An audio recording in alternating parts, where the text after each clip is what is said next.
I'm back with the panel. I want to bring in Betsy Woodruff. Betsy, what do you make of George W.? It seemed like he was very successful there, got the crowd pumped up, but just how much of an impact will it have?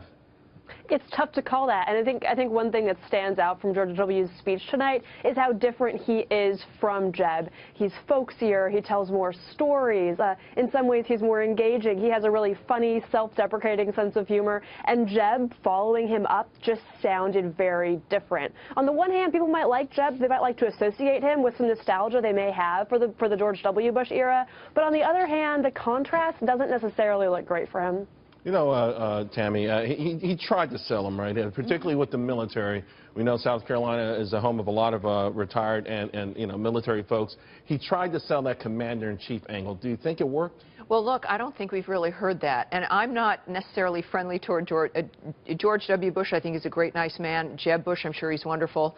But I'm not for that part of America. I mean, this is part of the past of what's gotten us here. In your mind, the Bushes are done, period. Well, I can tell you that this was a reminder, though, and I was moved by this speech. I didn't expect to be.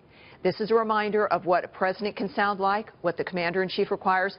And after, like, the debate and the entrance of Trump, you don't get that same sense of a statesman-like understanding of what's required for the commander-in-chief. I think this will have an impact, will bring more people out, and maybe we'll even switch some military votes.